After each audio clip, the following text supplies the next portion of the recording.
அதனால முதன்மை முதல்வர், ஆசிரியர்கள் மற்றும் மாணவ நண்பர்கள் அனைவருக்கும் வணக்கம். என் பெயர் நேத்ரா. நான் 3ஆம் வகுப்பு படிக்கிறேன். நான் இப்பொழுது மண்ணை பற்றி பேசப் போகிறேன். என்னை காப்பாற்றுங்கள், என்னை காப்பாற்றுங்கள். என்ன ஆச்சு யார் நீ? நான் தான் மண், சிறுமணி பொருள். ஓ, சிறுமண்டியா நீ? அட, நான் வெறும் சிறுமணியை நினைக்கிட்டீங்க. நான் தான் இந்த பூமியின் முதல் மூலப்பொருள்.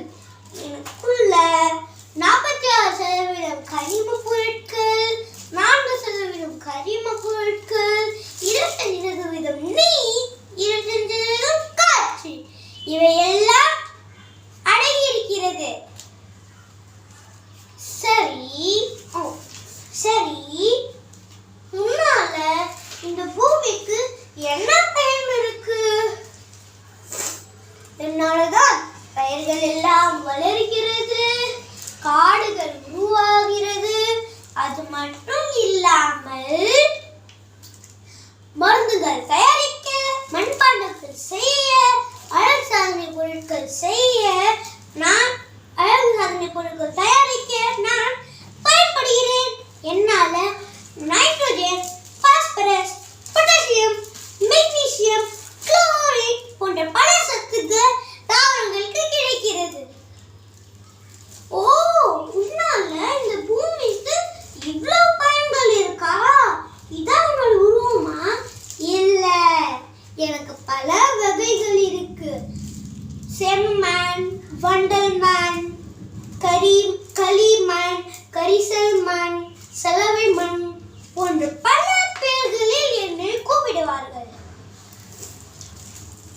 சரி, முதல்ல நீ என்னை காப்பாற்றுங்கள் சொன்னியே, அது ஏன்? அது எதுக்காக? காடுகள் எல்லாம் அழிக்கிறாங்க, பூச்சிக்கொல்லி மருந்துகளை அதிகமா பயன்படுத்துறாங்க, மட்காத பிளாஸ்டிக் பொருட்களை என் மேல போடுறாங்க. இதனால என்னிடம் இருக்கும் கரிம சத்துக்கள் எல்லாம் குறைந்து மண்ணா இருக்கிற நான் மணலா மாறிட்டே போறேன். இதனால இந்த பூமிக்கு என்ன பாதிப்புகள் ஏற்படுகிறது? இதனால இந்த பூமிக்கு உணவு பற்றாக்குறை, குடிநீர் பற்றாக்குறை, பல்லுயிர்கள் அழிவு, பருவநிலை மாற்றம், வாழ்வாதார பாதிப்பு போன்றவைகள் ஏற்படுகிறது.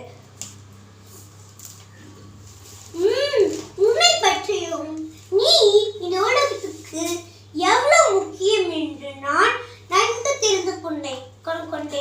உன்னை காப்பாற்ற நாங்கள் என்ன செய்ய வேண்டும்?